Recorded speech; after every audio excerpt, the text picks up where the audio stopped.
There is nothing new under the sun. Ecclesiastes 1:9. This sentence feels almost disappointing at first. We live in a world obsessed with novelty. New products, new trends, new identities, new paths to happiness. Everything around us promises that this time will be different. And yet, Ecclesiastes calmly interrupts that optimism and says, there is nothing new under the sun. What the writer is pointing to is not technology or external change, but the inner condition of the human soul. Human desire has not changed. Human fear has not changed. The hunger for meaning, recognition, love, and fulfillment remains the same as it was thousands of years ago. People once believed wealth would satisfy them. People still do. People once believed pleasure would quiet their restlessness. People still do. The setting changes, the costumes change, but the drama remains identical. Every generation believes it has discovered a new way to escape dissatisfaction. Yet every generation eventually learns the same lesson. External improvement does not guarantee internal peace. The soul reacts today the same way it reacted centuries ago. Achievement excites it briefly, then leaves it empty again. Pleasure lifts it temporarily, then drops it back into longing. This is why progress alone cannot solve the deepest human questions. We can move faster, earn more, live longer, and still feel the same inner unease. Ecclesiastes strips away the illusion that time itself will fix us. Waiting for the future to finally deliver meaning is just another version of chasing the wind. When the writer says there is nothing new under the sun, he's quietly saying, do not expect the outer world to fix what is happening inside you. If the soul is restless, it will remain restless no matter how advanced the world becomes. And if meaning is missing, novelty will only distract from that absence, never fill it. Vanity of vanities, says the preacher, vanity of vanities, all is vanity. Ecclesiastes 1:2. This is one of the strongest statements in all of Scripture, and it is often misunderstood. The writer is not saying that life is worthless. He is saying that life treated as an end in itself becomes hollow. The word vanity here points to something fleeting, unstable, impossible to hold on to, like mist in the morning air. Success, pleasure, status, and recognition all share one trait: they do not stay. Even when achieved, they immediately begin slipping away. The satisfaction they offer is fragile and short-lived. What once felt meaningful soon feels ordinary. What once thrilled soon demands repetition. The soul becomes trapped in a cycle of craving more, not because it is greedy, but because it is unsatisfied. Ecclesiastes exposes a painful truth. When life is built on temporary things, anxiety becomes permanent.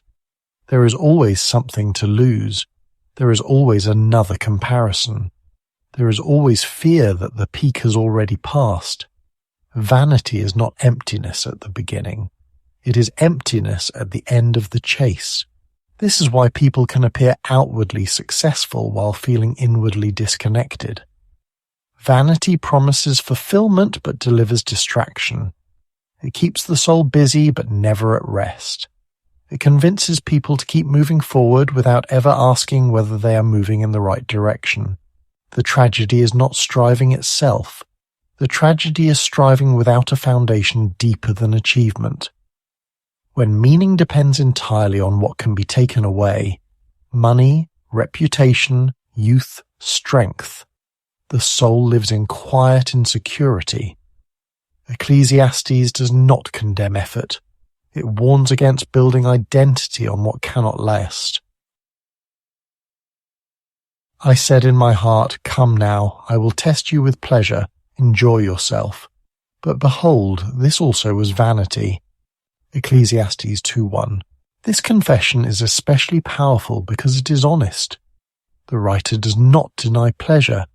He explores it deliberately. He gives it a fair trial. This is not a man guessing. This is a man reporting results. Pleasure promises escape. It offers relief from pressure, responsibility, and pain. And for a moment, It works.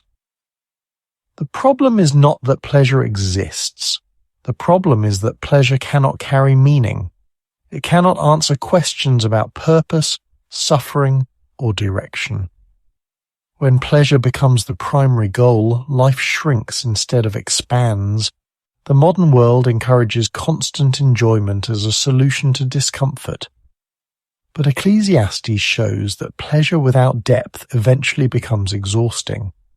It must be repeated, intensified, or replaced to maintain its effect. Over time, what once felt like freedom begins to feel like dependency. This is why pleasure alone never satisfies the soul. The soul does not merely want to feel good. It wants to be grounded.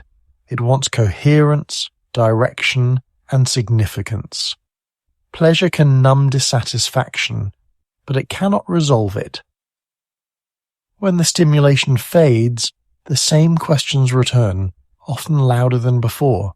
The writer's conclusion is quiet but firm. Pleasure, when treated as a destination, dissolves into emptiness. It was never meant to be the foundation of life. It can accompany meaning, but it cannot replace it. And when it tries, it leaves the soul still searching, still restless, still unsatisfied. All the toil of man is for his mouth, yet his appetite is not satisfied. Ecclesiastes 6:7. This sentence captures one of the most enduring human experiences, the feeling of always needing more. Humanity works, strives, plans, sacrifices, and endures hardship largely to satisfy desire. And yet, after all the effort, something remains unfinished inside.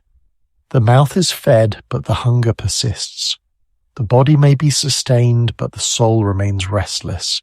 In ancient times, this toil was physical and immediate. People labored for food, shelter, and survival. Their days were spent securing what was necessary to live. And yet, even then, Ecclesiastes observed that fulfillment did not automatically follow provision. Enough bread did not mean enough peace. Enough harvest did not mean enough meaning. In the modern world, the mouth has changed its form. It no longer asks only for food, but for experiences, achievements, recognition, stimulation, and comfort. People labor not just to eat, but to consume endlessly. Content, success, entertainment, validation. The appetite grows more sophisticated, but not more satisfied. This verse exposes a subtle truth. Human desire expands faster than human fulfillment. The more we feed the appetite, the more refined and demanding it becomes. What once felt like enough soon feels insufficient. What once was a luxury becomes an expectation. The hunger adapts, but it never disappears. Life examples surround us. A person works tirelessly for financial security, only to discover that security does not bring peace of mind. Another pursues career success, yet finds that recognition fades quickly and must be constantly renewed. Even pleasure, when multiplied, loses its sweetness and demands escalation. Ecclesiastes is not criticizing work itself. Toil is not the enemy. The warning lies in misunderstanding what toil can accomplish. Work can sustain life, but it cannot define its meaning. It can fill the mouth, but it cannot quiet the deeper hunger that asks why we are here and where we are going.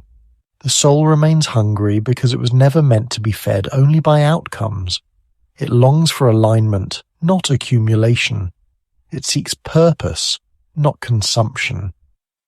When effort is disconnected from something enduring, exhaustion replaces satisfaction.